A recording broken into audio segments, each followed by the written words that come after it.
It's the 3rd of April, 1922, and Lawrence is in Ceylon. As usual, he's worrying about money. He informs Robert Mountseer, travelling itself is hellishly costly, but while we sit here, we spend little. Lawrence is not someone used to sitting still, but in the heat, it's a necessity.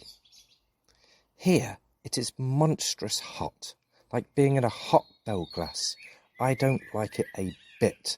I don't like the East. It makes me feel sick in my stomach. The real problem, of course, is it is too hot for him to write. And as we know, Lawrence needs to convert his experiences into a novel of some sort for a place to have value. On the same day, he writes to Mary Cannon. The letter comes with an explicit warning. Never travel round the world to look at it. It will only make you sick. Take my advice and don't take far flights to exotic countries. Europe is, I fancy, the most satisfactory place in the end. That is, unless Lawrence is in Europe, in which case he will probably hate it. It doesn't take long for his frustration to manifest itself in spiteful comments. The East, the bit I've seen, seems silly. I don't like it one bit. I don't like their hideous little Buddha temples, like decked up pigsties. It's better to see it on the cinema. You get there the whole effect, without the effort and the sense of nausea. Given Lawrence's disdain for cinema and other forms of mass distraction, this is a backhanded compliment. Next up is Catherine Carswell. Tropics, not really my line, not active enough. Whereas Mabel Dodge Stern is informed, Ceylon is an experience, but heavens, not a permanence. To be fair, nowhere was a permanence for Lawrence. As Catherine Carswell would later observe in her memoir, Lawrence disliked an air of everlastingness about a home. For him, it must have something of the tent about it. In addition to being unbearably hot, he doesn't like the food either. Something about it all just makes me sick. I loathe the tropical fruits, except pineapples, and those I can't digest, because my inside has never hurt me so much in all my 36 years as in these 3 weeks. He then lists various alternative places he might visit, before a bit of self-reflection. I need this bitterness, apparently, to cure me of my illusion of other places.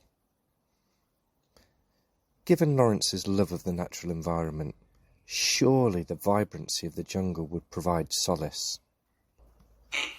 Mabel Dodge Stern is informed on the 10th of April that it's a colourful racket due to the thick, choky feel of tropical forest and the metallic scents of palms and the horrid noises of the birds and creatures who hammer and clang and rattle and cackle and explode all the livelong day.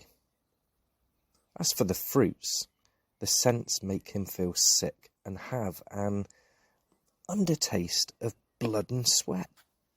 But there is one positive to his visit. I shall be fulfilling my real desire to approach America from the west over the Pacific. Lawrence then calms down a tad, perhaps because he was planning to book tickets for West Australia at the end of the month and so could see a way out. I've been in Ceylon a month and nearly sweated myself into a shadow, he informs Austin Harrison. Still, it's a wonderful place to see and experience. It strikes me that Lawrence always feels happiest when he is in transition between places.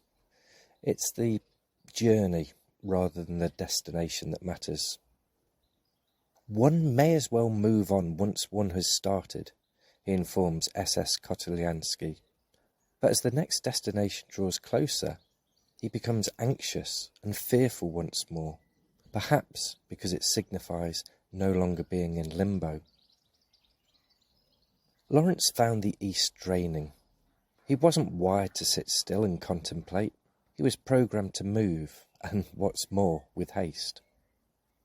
It seems to me the life drains away from one here, he writes again to Kotylyansky on the 17th of April. One could easily sink into a kind of apathy, like a lotus on a muddy pond, indifferent to anything, and that apparently is the lure of the East. This peculiar, stagnant apathy, where one doesn't bother about a thing, but drifts on from minute to minute. So eager is he to escape the Buddha, he even contemplates settling down permanently in England or Italy, if none of this works out. Yeah, right. At the end of April, he once more finds himself on the next adventure, this time to Australia. Nothing makes Lawrence happier than the liminal space of the sea. Here we are on a ship again, somewhere in a very big blue, choppy sea, with flying fishes sprinting out of the waves like winged drops. And although the East is not for him, his head once more fills with fantastical images, and Ceylon gets the ultimate Lawrenthian compliment. They are rendered prehistory. The tropics have something of the world before the flood.